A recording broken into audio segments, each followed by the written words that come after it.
Hello everyone, we're going to talk about how to feed late pregnant goats, particularly because I got goats here, but some of the principles still apply to sheep as well.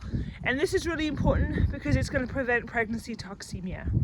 So my goats are all due to kid within about 3 weeks. I have one doeling that's due later. So the first thing I do is I watch them eat. So I make sure that every single goat comes up to eat. I stand there and watch them at this stage of pregnancy while they eat. And they'll fight, they're goats. But I want every goat's head to be in a feed bucket. So I know when my goats are bred because I know when the buck goes in and then I preg check them. So preg checking is really important because I count the number of fetuses. So I feed to the number of fetuses and to their body condition. So I'm going to body condition them when I put the buck in, and I'm going to body condition score when the buck comes out and when I preg check. And I only have 7, so it's really easy, right?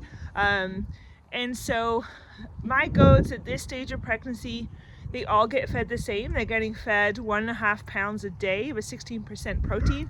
And that's because I feed coastal grass hay for economic reasons. So they do get fed a fair amount of feed out of a bucket, but they also get mineral at all times, and the mineral actually needs to be replaced.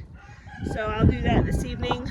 We actually had rain the other day, so I'll replace that. So I'm going to watch these goats for several things at the late pregnancy. I'm going to look at the back ends and I'm going to look at the udders. So you can see that there's a range here. Miss Princess there, she has a massive udder. And the doelings, they are later bred, so they are not going to have as big an udder. So I watch them that they've come up to eat. If I see a doe that's not eating, the first thing I'm going to do is I'm going to check for ketones.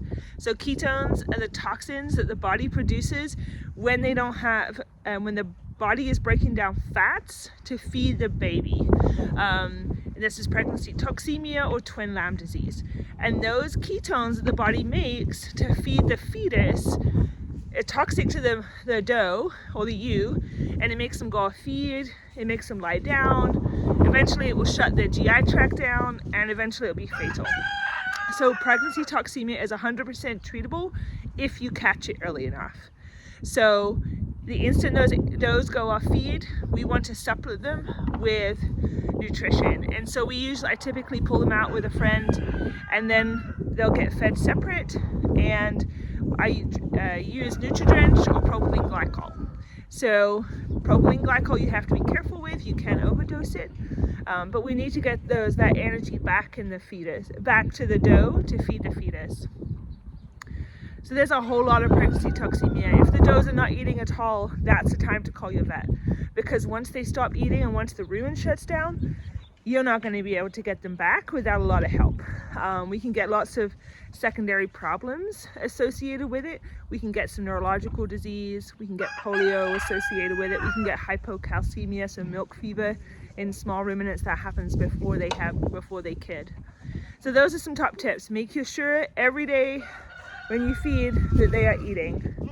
And they're finishing up now, so now they're fighting. So they're the girls, and we're going to have babies soon, and we're so excited.